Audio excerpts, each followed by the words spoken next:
Mesdames, Messieurs, bonsoir. Comme annoncé par le Premier ministre lors de son allocution de mardi à l'Assemblée nationale, je vais vous présenter pour commencer ce point presse les cartes qui sont amenées à nous guider dans les choix en vue de la levée progressive du confinement, tel qu'annoncé à partir du 11 mai. Ensuite, je laisserai le directeur général de la Santé, le professeur Jérôme Salomon, faire le point quotidien tel que vous en avez pris l'habitude, puis il répondra aux éventuelles questions des journalistes. Quelques précautions d'usage avant de vous présenter ces cartes. D'abord, elles ne changent absolument rien au confinement qui reste plus que jamais nécessaire jusqu'au 11 mai.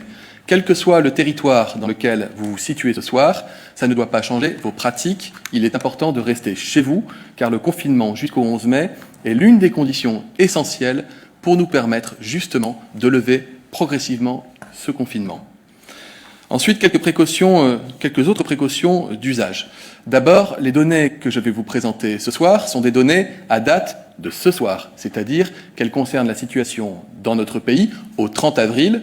Vous allez voir qu'elles sont le reflet de l'activité épidémique et de la charge hospitalière en réanimation sur les 7 derniers jours. Ce n'est donc en aucun cas une projection de la situation de notre pays au 11 mai. Le Premier ministre l'a rappelé mardi, toujours dans son allocution à l'Assemblée nationale. D'ici à jeudi prochain, nous serons en mesure de présenter des données prédictives en vue de cette journée du 11 mai. Donc, je le redis, ça ne change rien au confinement qui a cours dans le pays. Et ce ne sont pas les données au 11 mai que je vous présente, mais les données à ce soir. La première carte qui va s'afficher est le reflet de l'activité virale sur le territoire national. Qu'est-ce que ça veut dire? C'est un indicateur qui nous permet d'estimer la fréquence, l'intensité de circulation du virus, département par département. Pour constituer cet indicateur, nous nous sommes appuyés, Santé publique France, la Direction générale de la santé, s'appuie sur un indicateur bien connu, maîtrisé, fiable, robuste et qui est extrêmement sensible, qui est la part des patients qui s'adressent aux urgences de leur hôpital pour une suspicion d'infection à coronavirus, exprimée en pourcentage sur la carte. Ces données sont actualisées quotidiennement sur le site data.gouv.fr. Elles sont issues du réseau de presque 700 services d'urgence de France et permettent donc de comptabiliser plus de 90% des passages aux urgences. C'est une source d'information importante, département par département, et qui est le reflet de la circulation du virus. Vous avez en vert, dans la totalité des passages aux urgences, les endroits où la part liée à des suspicions d'infection à coronavirus, pas forcément des cas d'ailleurs confirmés, des suspicions de coronavirus, est inférieure à 6%. C'est-à-dire, je le redis, s'il y a moins de 6% qui vont aux urgences des hôpitaux d'un département pour suspicion de coronavirus, le département apparaît alors en vert. Si c'est entre 6 et 10% des patients qui vont aux urgences pour une suspicion de coronavirus, le département apparaît aujourd'hui en orange. Et en rouge, c'est lorsqu'il y a plus de 10% des consultations aux urgences des hôpitaux d'un département qui sont liées à une suspicion d'infection à coronavirus. Quelques précautions à nouveau d'usage très pratiques. Vous pouvez être surpris notamment de voir que dans la région Grand Est, le Haut-Rhin et le Bas-Rhin apparaissent en vert. Parce que vous le savez, ces deux départements ont subi de plein fouet la première vague, la grande vague épidémique qui a touché notre pays au mois de mars et au mois d'avril. Pourquoi ces départements sont en vert? Non pas parce que la pression hospitalière y serait faible, vous verrez sur la carte suivante, mais parce que nous constatons qu'actuellement, parmi les passages aux urgences, un nombre limité sont liés à l'infection au coronavirus, ce qui veut dire que sur les 7 derniers jours, l'activité épidémique Covid y est considérée comme maîtrisée, ou en tout cas plus faible que les normes et que les seuils que nous avons fixés. À l'inverse, vous avez un département qui apparaît en rouge dans le sud-ouest de la France, qui correspond au Lot, qui a l'air comme ça assez isolé en rouge, parce qu'il y a un certain nombre de passages aux urgences qui ont été motivés par une suspicion de coronavirus, ce qui ne veut pas nécessairement dire que l'activité épidémique a vocation à rester intense ou à demeurer réelle dans ce département. Alors pour pouvoir affiner ces données, nous allons nous appuyer sur d'autres indicateurs qu'on appelle des signaux plus faibles, mais qui sont des indicateurs importants, comme par exemple les remontées d'informations qui nous viennent des médecins généralistes, avec ce qu'on appelle le réseau Sentinelle, qui est un réseau de médecins impliqués dans les politiques de santé publique, et comme pour chaque épidémie, notamment pour la grippe, ils sont capables de nous faire remonter des informations. Nous pouvons aussi affiner ces données avec le nombre de tests positifs qui peuvent être réalisés dans ce département. Donc je le redis, ce n'est pas parce que le Lot apparaît rouge aujourd'hui qu'il sera forcément rouge au 11 mai, et ce n'est pas parce que le Bas-Rhin apparaît vert aujourd'hui qu'il serait nécessairement vert pour ce critère au 11 mai. La deuxième carte qui va apparaître sur votre écran, elle présente le niveau de tension, le niveau d'occupation, le niveau de saturation des réanimations liées à des hospitalisations de malades atteints du coronavirus. Et là, ça vous paraît sans doute plus familier par rapport aux informations que vous avez acquises au cours de cette épidémie, à savoir que vous avez un grand quart nord-est qui apparaît en rouge. D'abord, vous dire que pour cet indicateur, raisonner à l'échelle du département ne ferait pas sens. Il faut raisonner plutôt à l'échelle des régions, puisque, comme nous l'avons vu dans la région Grand Est, lorsque l'épidémie frappe un territoire, on fait appel alors à toutes les réanimations, à tous les établissements de santé publics et privés de la région concernée pour être capable de sauver des vies et d'accueillir dans les meilleures conditions possibles les malades. Ainsi, vous avez un certain nombre de régions qui apparaissent en rouge parce que plus de 80% des lits de réanimation, ils sont occupés par des malades atteints du coronavirus. Lorsque les territoires apparaissent en orange, c'est que 60 à 80% des lits de réanimation sont encore, à date d'aujourd'hui, occupés par des malades atteints du coronavirus. Enfin, lorsque les territoires apparaissent en vert sur la carte, c'est que moins de 60% des lits de réanimation sont occupés par des formes graves de coronavirus. C'est un bon indicateur de la tension des réanimations. Ce qu'il faut que vous compreniez, c'est que tant qu'il y a beaucoup de malades dans les réanimations, tant que les réanimations n'ont pas retrouvé un rythme de croisière normal, nous devons faire particulièrement attention au moment où nous levons le confinement, parce que s'il y avait une reprise épidémique, eh bien très rapidement, nous pourrions atteindre une saturation des réa, et ça, c'est évidemment ce que nous cherchons à éviter le plus possible. À nouveau, ces données, elles sont disponibles, accessibles, réactualisées très régulièrement. À nouveau, ces données sont sensibles, elles sont importantes à suivre, et à nouveau, ces données n'illustrent que la situation au jour d'aujourd'hui, et pas la situation au 11 mai, elle est encore susceptible d'évoluer, même si, concernant ces données de saturation des réanimations, elles évoluent forcément plus lentement que les données de circulation active du virus. Et enfin, vous avez une carte de synthèse qui va apparaître, une carte de synthèse qui fait la synthèse de ces deux principaux indicateurs, avec des territoires qui apparaissent en rouge lorsque au moins un des indicateurs est en rouge pour le département concerné, des cartes des départements qui vont apparaître en vert lorsque tous les indicateurs sont en vert dans les départements concernés, et puis encore des zones orange lorsque on est entre deux. Il n'y a pas d'indicateur rouge, mais il y a au moins un indicateur orange, c'est-à-dire que où il y a une pression épidémique, une circulation active du virus qui est encore au-dessus de l'attendu, ou les réanimations sont à un niveau de saturation qui est au-dessus des normes et des seuils que nous avons fixés. Le Premier ministre l'a dit, au moment de lever le confinement, il y aura des départements verts et des départements rouges. Mais considérant le fait que nous ne sommes pas dans de la prévision du 11 mai, mais de l'état actuel des choses aujourd'hui, que nous sommes amenés à affiner ces données, à les regarder évoluer jour après jour jusqu'à la fin de la semaine prochaine, nous avons maintenu des zones oranges, qui sont des zones qui ont vocation à basculer d'ici au 11 mai, ou en vert, si la pression épidémique se réduit parce que vous restez chez vous, si les lits de réanimation arrivent à retrouver un peu plus d'amplitude, ou à basculer en rouge si d'aventure la circulation du virus devait s'accentuer, ou si il y avait à nouveau ou encore trop de malades dans les services de réanimation. Donc ces cartographies, encore une fois, ne sont que des indicateurs qui guident les décisions. Ils sont affinés par d'autres indicateurs. Un autre, d'ailleurs, viendra s'ajouter à ce que je viens de vous présenter. À partir du 11 mai, nous serons en mesure de vous présenter les nombres de tests qui sont réalisés par territoire.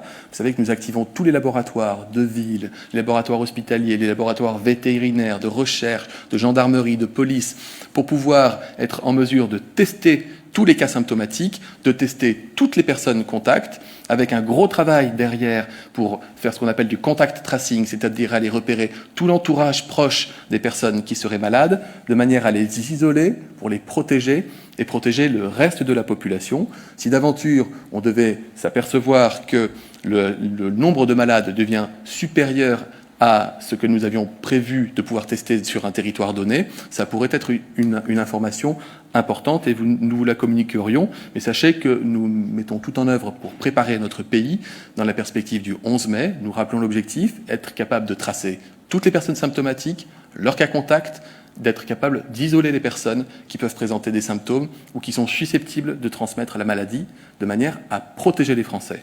Voilà les indicateurs et les cartes que je voulais vous présenter ce soir. Je vous laisse maintenant avec le professeur Jérôme Salomon, qui va prendre la suite et vous présenter notamment l'état des lieux épidémiques dans notre pays ce soir. Merci beaucoup, Monsieur le Ministre. Bonsoir à toutes et tous. La pandémie de Covid-19 s'est étendue à 185 pays et touche plus de 3,2 millions de personnes dans le monde. 228 757 personnes en sont décédées et près d'1 million de personnes en ont guéri. Les États-Unis sont le pays le plus touché, avec plus d'1 million de cas et 61 123 décès. L'Europe reste fortement impactée, avec plus d'1,2 million de cas et 132 543 décès. En Italie, on recense plus de 203 000 cas et 27 682 décès. Le Royaume-Uni, avec 166 000 cas et 26 000 décès, est aussi très touché, de même que l'Espagne, qui enregistre 239 639 cas et 24 543 décès. En France, vous le savez, l'immense majorité des cas sont bénins, et heureusement pris en charge en ville par les médecins généralistes, et par les médecins traitants, et puis par les laboratoires sentinelles. C'est ce qui nous permet d'avoir des données de surveillance en population, de surveillance dite syndromique. Nous avons l'activité de SOS Médecins, qui a réalisé 295 interventions pour suspicion d'infection Covid-19 au cours de la journée du 29, au cours de la journée d'hier. C'est 6% de l'activité totale de SOS Médecins. Le ministre vous a parlé de l'indicateur de circulation virale, d'activité épidémique que représente le recours aux services d'urgence de la part des médecins. Et donc, c'est 1296 passages hier pour une suspicion d'infection coronavirus. C'est 6% de l'activité des services d'urgence, mais ça a conduit aussi à 32% d'hospitalisation, dont 4% en réanimation. Enfin, nous avons l'activité des laboratoires qui font donc des tests. Et le taux de positivité de ces tests est important. Plus le taux de positivité est élevé, plus le virus circule, plus ce taux va diminuer au fur et à mesure et au fil du temps, moins le virus circulera. Ce taux de positivité descend doucement en France. Il était de 18%. Il est plus élevé en milieu hospitalier, 33%, et il est de 16% en ville. En ce qui concerne les données hospitalières, elles proviennent de 1360 établissements de santé. 26 283 personnes sont toujours hospitalisées pour une infection Covid-19. C'est heureusement 551 personnes en moins, mais c'est tout de même 1048 nouvelles admissions à l'hôpital. Et vous savez que le nombre maximum avait été atteint le 14 avril avec 32 250 malades de Covid hospitalisés. 7 166 malades sont actuellement hospitalisés en réanimation et soins intensifs, dont 4019 atteints de Covid-19. Vous voyez que c'est encore très important. Vous vous souvenez que le nombre maximum de malades atteints du Covid en réanimation avait approché les 7200 patients le 9 avril. 4 régions, qu'on a bien vues sur les cartes, concentrent 71% des hospitalisations en réanimation. Il s'agit de l'Île-de-France, 40%, le Grand Est avec 13%, Auvergne-Rhône-Alpes et Hauts-de-France, respectivement chacun 9%. Au cours des dernières 24 heures, 121 nouveaux patients graves ont été admis en réanimation. En tenant compte des sorties, fort heureusement, le solde reste négatif, avec 188 patients en moins. C'est un besoin de lits de réanimation qui baisse lentement, mais régulièrement, et qui est évidemment fondamental en termes de tension hospitalière et de mobilisation de toutes les ressources humaines. Dans les Outre-mer, on relève 75 hospitalisations, dont 21 en réanimation, et on approche désormais les 50 000 personnes guéries sorties de l'hôpital, auxquelles il faut ajouter évidemment les dizaines de milliers de personnes qui ont guéri spontanément en ville sans nécessité de passage à l'hôpital. Vous le constatez, cette épidémie est massive, elle est sévère. Nous avons dépassé les 91 600 personnes hospitalisées depuis le 1er mars pour cette infection coronavirus, dont près de 16 000 malades ont dû être pris en charge en réanimation. La circulation du virus, vous l'avez vu, reste à un niveau élevé dans de nombreux territoires. Nous devons donc tout faire pour respecter le confinement, respecter les gestes barrières qui doivent devenir des réflexes et surtout les mesures de distanciation physique et sociale qui vont rester, là encore, pour plusieurs semaines d'actualité. Nous surveillons avec beaucoup d'attention la situation dans les établissements sociaux et médico-sociaux. Vous savez que c'est un secteur fondamental, le secteur social, le secteur médico-social, qui mobilise plus de 400 000 professionnels très engagés dans le champ du médical, du paramédical, du médical et du médico-social, pour plus de 800 000 résidents et autant de personnes qui sont en situation de handicap. Je tiens ce soir à les remercier toutes et tous qui permettent, vous le savez, aux résidents de se maintenir en bonne santé dans des conditions parfois difficiles. Le confinement est, vous le savez, parfois très mal vécu. Et donc je tiens à tous les remercier, évidemment les médecins, les infirmiers, les aides-soignants auxquels on pense aussi, mais aussi toujours celles qui sont très importantes et peut-être les professions qu'on oublie, toutes les professions qui aident beaucoup le quotidien. Je pense par exemple aux kinésithérapeutes, aux ergothérapeutes, aux éducateurs, aux travailleurs sociaux, aux psychologues, qui améliorent le quotidien de toutes ces personnes. Nous avons 7 109 établissements, dont 4 488 EHPAD, qui ont signalé un épisode d'infection à coronavirus à Santé publique France sur le portail national des signalements. Ces signalements font remonter donc 32 355 cas confirmés d'infection coronavirus parmi les résidents. En ce qui concerne la mortalité, vous savez que nous surveillons la mortalité hospitalière, la mortalité en institution et la mortalité globale, la mortalité totale, qui est remontée à l'état civil. En ce qui concerne la mortalité hospitalière, nous déplorons 15 244 décès depuis le 1er mars. 82% de ces décès surviennent chez les plus de 70 ans. Nous notons aussi 37 décès outre-mer, 16 en Guadeloupe, 14 en Martinique, 6 à Mayotte et 1 décès en Guyane. En ce qui concerne la mortalité en EHPAD et en établissements médico-sociaux, nous déplorons 9 132 décès survenus dans ces établissements et rattachés au Covid-19 depuis le début de l'épidémie. Depuis le 1er mars donc, en additionnant les décès hospitaliers et les décès en institution, nous avons un total de 24 376 décès en France. L'évolution de la mortalité générale, toutes causes confondues, est surveillée de façon très attentive. Je vous donne les données d'hier. À l'échelon national, vous savez que nous observons un excès de décès par rapport à la mortalité attendue à la même période. Cet excès est observé depuis mi-mars. Il poursuit sa hausse depuis la semaine 12 et il a atteint un pic en semaine 14 et 15, mais il est toujours en hausse en semaine 16, qui est la semaine du 12 au 19 avril, où il atteint plus 31%. À l'échelon régional, sur la même semaine, cet excès est observé dans 7 régions, Île-de-France, Grand Est, Auvergne-Rhône-Alpes, Bourgogne-Franche-Comté, Hauts-de-France, Centre-Val de Loire et Normandie. Et en semaine 17, donc la semaine du 19 au 26 avril, cet excès émerge déjà en Île-de-France. À l'échelon des départements, en semaine 16, nous avons 32 départements qui présentent un excès de mortalité, dont 3 avec un niveau exceptionnel, les Hauts-de-Seine, la Seine-Saint-Denis et le Val d'Oise. Et en semaine 17, la semaine dernière, l'excès de mortalité émerge dans 6 départements, dont 3 sur 8 sont en Île-de-France et 2 sur 6 en Centre-Val de Loire. Vous savez que nous avons accès aussi, grâce au certificat électronique de décès, aux causes de mortalité.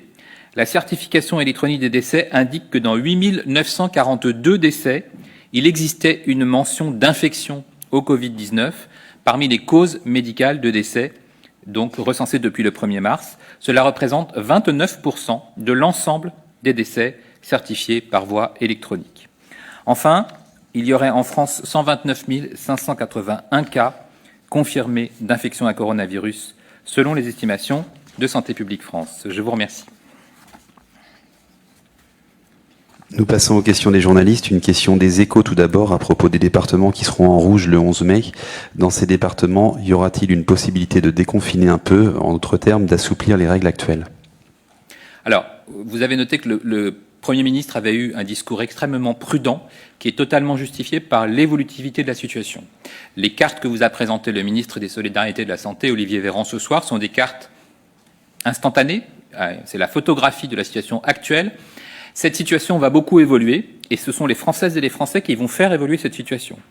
D'abord parce que vous avez vu que la circulation de l'épidémie, l'activité de l'épidémie, sa cinétique, sa dynamique, il faudra qu'on trouve le bon terme, elle est variable dans le temps. Il y a des gens qui se présentent aux urgences, qui appellent le médecin traitant, qui appellent SOS médecin. Et donc nous avons besoin d'un signal quasi quotidien d'activité de ville qui nous donne une alerte précoce ou qui nous rassure au contraire sur les suspicions d'infection à coronavirus. Le taux d'occupation en réanimation est plus préoccupant puisque vous le savez que c'est une charge considérable pour les équipes soignantes qui ont fait des efforts majeurs depuis des semaines pour porter la capacité de réanimation française de 5 000 lits à 10 000 lits. Nous observons que nous sommes encore à plus de 7 000 lits qui évidemment prennent en compte des malades atteints de Covid comme des malades atteints d'autres affections. C'est un poids pour l'hôpital, mais c'est surtout une difficulté pour une prise en charge d'autres activités. Et donc c'est une difficulté au redémarrage de l'activité chirurgicale lourde, par exemple, pour les hôpitaux les plus impactés. Donc c'est un élément important de l'offre de soins et de la capacité d'un établissement à reprendre une activité normale. Cette évolution, elle va se faire dans les deux sens, potentiellement. La situation peut s'améliorer grâce aux efforts des Français dans leur respect du confinement et dans leur respect des mesures barrières. Elle peut éventuellement s'aggraver et c'est pour ça que nous aurons cet indicateur en permanence pour donner un signal aux Françaises et aux Français qu'il se passe quelque chose, qu'il y a à nouveau des cas groupés ou que l'activité médicale en ville augmente. Évidemment, ce n'est pas ce que nous souhaitons, mais nous avons besoin de ces indicateurs quotidiens pour vérifier l'évolution d'ici au 11 mai, et puis à partir du 11 mai, s'appuyer sur l'ensemble des données dont nous disposerons, en particulier ce que je vous présente tous les soirs en termes d'activité de médecine de ville, d'activité des laboratoires, de recours aux urgences, pour suivre le plus finement possible, le plus efficacement possible, l'évolution de la situation lorsque les mesures seront levées. Évidemment, le Premier ministre l'a dit, les départements, les régions qui seront en rouge devront faire encore plus attention, devront être encore plus vigilants. La population sera appelée vraiment à un respect strict des mesures barrières, à un respect strict de la distanciation physique d'1 mètre. Et puis nous lèverons petit à petit, tous ensemble, progressivement, étape par étape. Mais vous savez que nous sommes déjà dans une première phase du 11 mai au 2 juin, où nous allons surveiller de très près, évaluer l'impact de ces premières mesures. Une autre question sur ces départements en rouge, par CNews cette fois. Édouard Philippe a expliqué que le déconfinement serait plus strict dans les départements rouges. Le professeur Delfrécy a indiqué par ailleurs qu'il serait préférable de porter un masque dans tous les lieux publics. Donc, à partir de la carte présentée ce soir, est-il envisageable que le port du masque soit étendu à l'ensemble des lieux publics dans ces départements rouges? Alors, nous n'en sommes pas là. Vous savez que pour l'instant, c'est une carte qui est indicative. Le Premier ministre a beaucoup insisté aussi sur le fait qu'il s'adapterait à l'évolution de la situation. Et donc, il a même donné la date du 7 mai où il analysera finement la situation et on verra à ce moment-là quelle sera l'adaptation éventuelle des mesures. Mais surtout, je pense que le message est très clair pour les Françaises et les Français.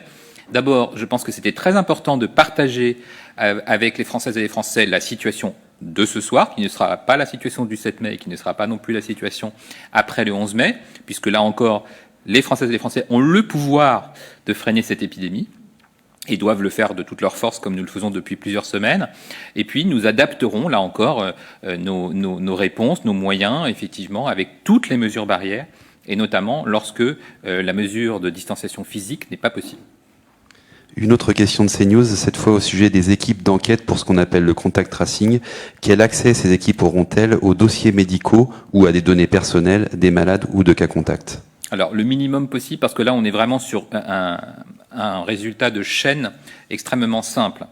Nous aurons une information sur un test positif et nous n'avons pas forcément d'informations sur la personne, puisque là encore, la seule démarche qui va être faite, et qui va être faite comme on l'a déjà fait depuis le début de l'épidémie, parce que je vous rappelle que nous l'avions fait pour les cas groupés dans l'Oise, nous l'avions fait pour les cas groupés des contaminés de Montjoie, c'est une équipe à composante médicale, qui est menée par l'Agence régionale de santé, par la cellule de santé publique France en région, par l'appui de l'assurance maladie si nécessaire. Ce sont des appuis, mais ce sont vraiment des investigations épidémiologiques. Et Pour être très concret pour les Françaises et les Français, si par hasard l'un d'entre vous était testé positif, vos cas contacts sont les suivants. Ce sont les personnes qui vivent avec vous, qui sont sous le même toit.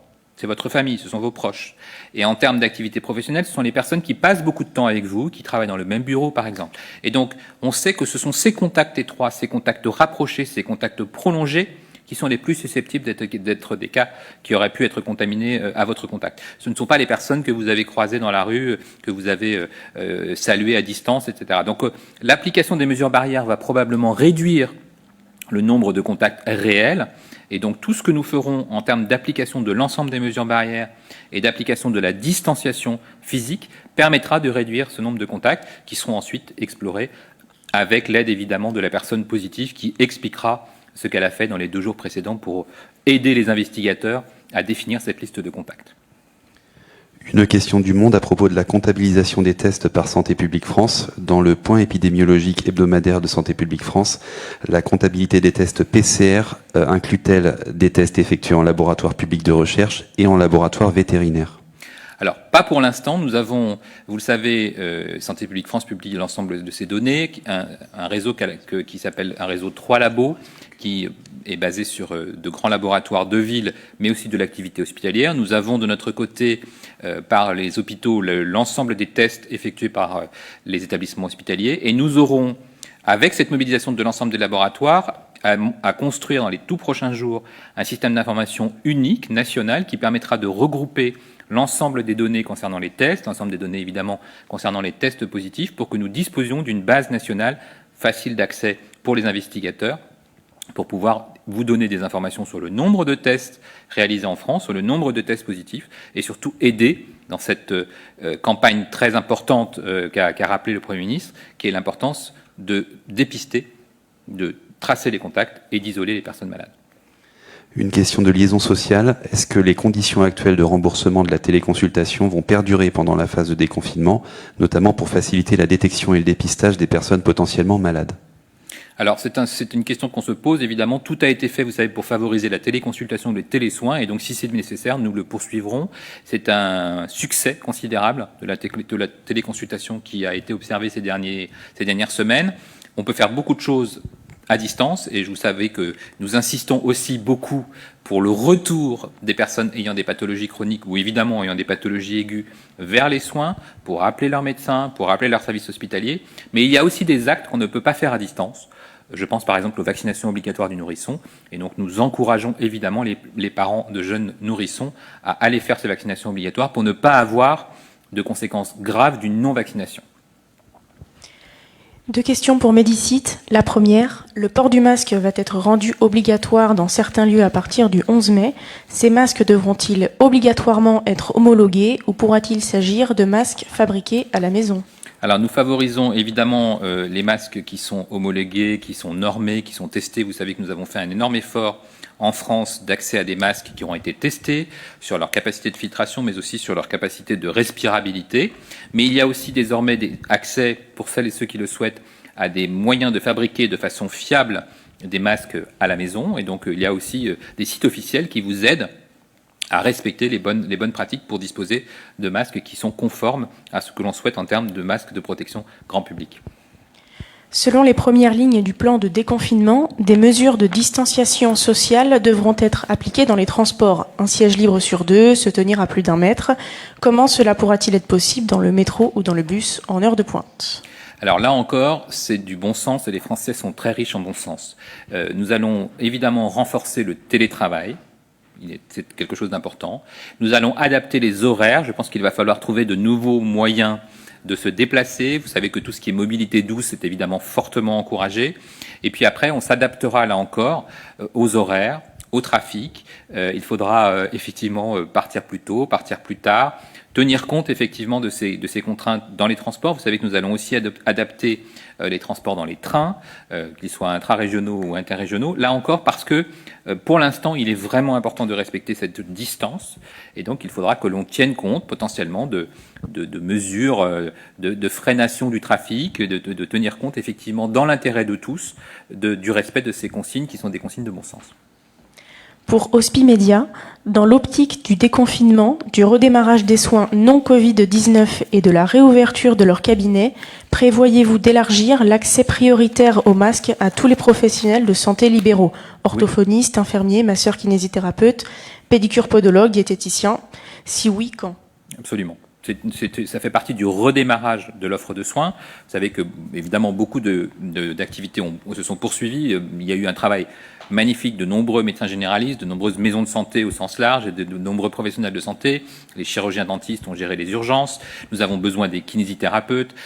Tous ces professionnels de santé libéraux qui vont participer à la reprise de l'activité et qui vont évidemment revoir des malades doivent être protégés. Nous faisons en sorte qu'ils aient accès aux masques dont ils ont besoin.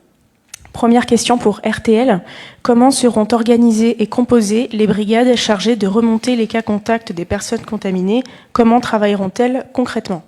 Alors, nous avons fait appel à la créativité et à l'intelligence de terrain. Évidemment que la situation n'est pas la même selon qu'on est en Île-de-France, qu'on est avec une région où il y aura potentiellement beaucoup de cas, ou dans des régions moins touchées. Donc l'adaptation du dispositif tient compte de ce qu'on appelle la pression épidémique ou du poids de l'épidémie sur le territoire. L'idée est évidemment de tester toutes les personnes symptomatiques, de tracer leurs contacts et de proposer des tests aux contacts, puis ensuite on mettra en place des mesures d'isolement ou de quatorzaine. Ces brigades vont faire appel à un soutien médical, j'en ai parlé tout à l'heure, le soutien médical de l'Agence régionale de santé, de Santé publique France en région, de l'assurance maladie, et puis vont faire appel à des volontaires qui vont aider par des appels téléphoniques essentiellement, à contacter les personnes contacts les plus à risque. J'insiste bien sur le fait que vous n'allez pas être appelé tous les jours parce que vous avez croisé quelqu'un dans la rue, mais par contre, si un de vos proches avec qui vous vivez est positif, si votre collègue immédiat de bureau ou une personne avec qui vous avez passé 3 heures en réunion s'avère positif, vous devrez être informé. Donc ce sera un appel qui vous donnera la conduite à tenir pour accéder au test et pour ensuite savoir que faire si effectivement vous êtes un contact avéré et notamment si vous êtes évidemment avec un test positif. Toujours pour RTL, est-on sûr de disposer des 700 000 tests par semaine annoncés par le Premier ministre mardi? Cela signifie doubler les capacités actuelles. Est-ce possible? Alors nous avons fait des choses qui paraissaient impossibles jusqu'à maintenant, l'augmentation, le doublement de la capacité hospitalière, nous avons fait 640 évacuations sanitaires. C'est un énorme défi, mais je tiens à saluer la mobilisation des laboratoires hospitaliers, laboratoires de ville, laboratoires départementaux, laboratoires de recherche, laboratoires de police, laboratoires de gendarmerie. C'est vraiment un effort totalement sans précédent. Ce sont des laboratoires qui n'avaient pas jusqu'à maintenant comme habitude, comme routine de faire des tests individuels. Ils se sont rapprochés de laboratoires d'analyse de biologie médicale. Ils ont créé ce réseau de territoires, de terrain pour répondre à la demande.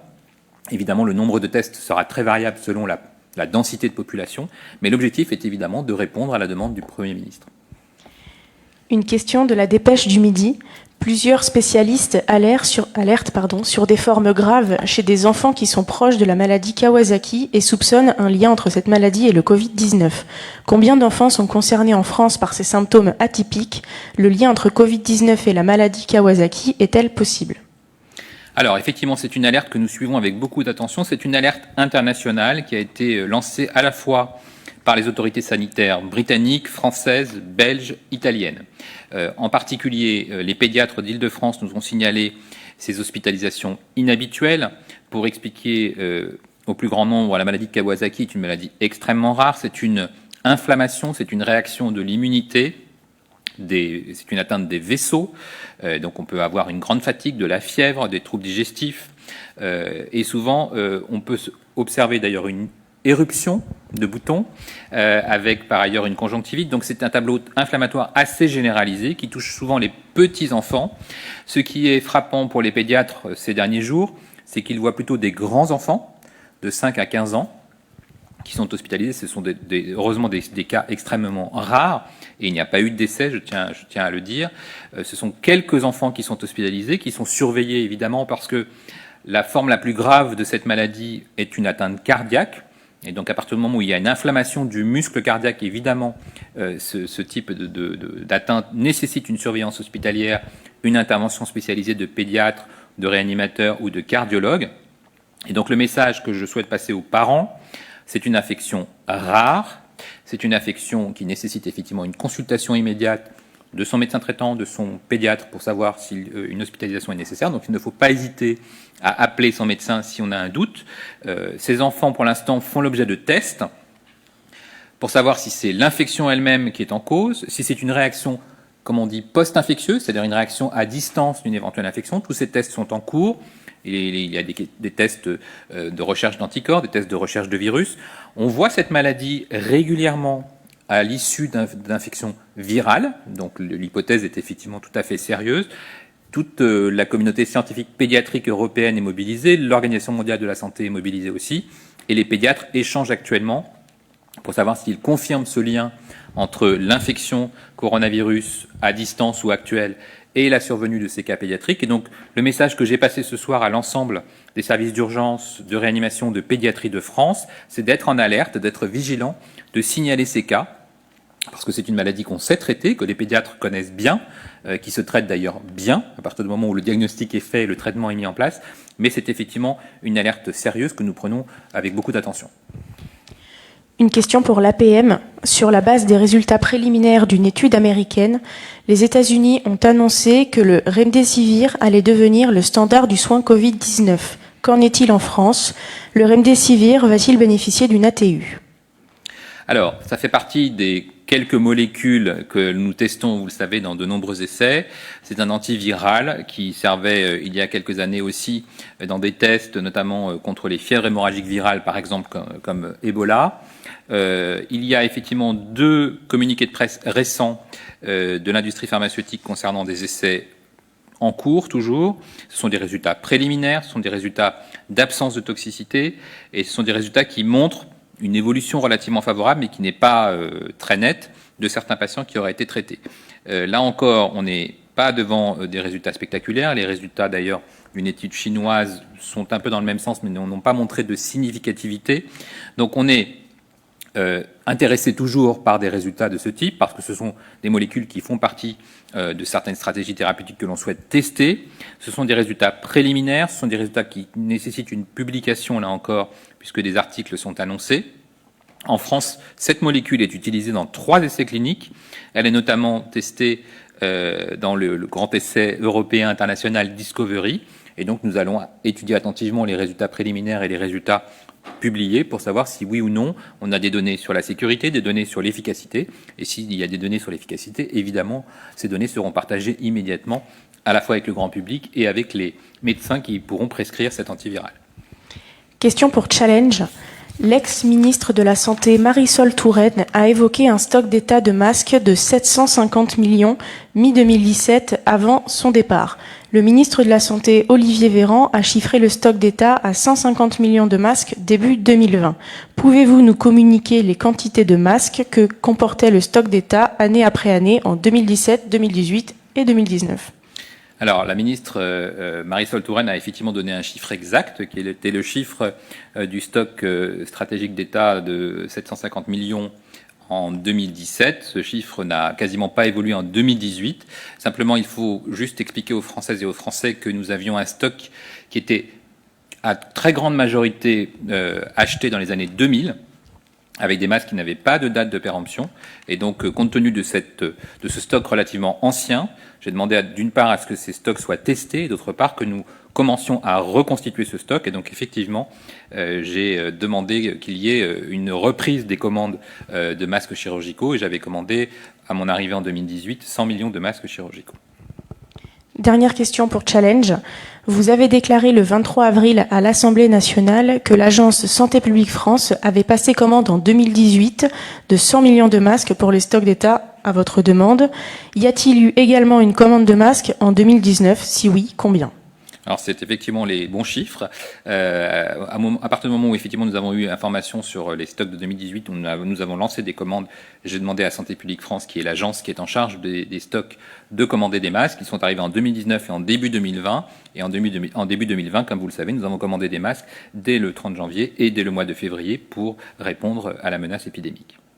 C'était la dernière question. Merci beaucoup. Je vous remercie. Madame.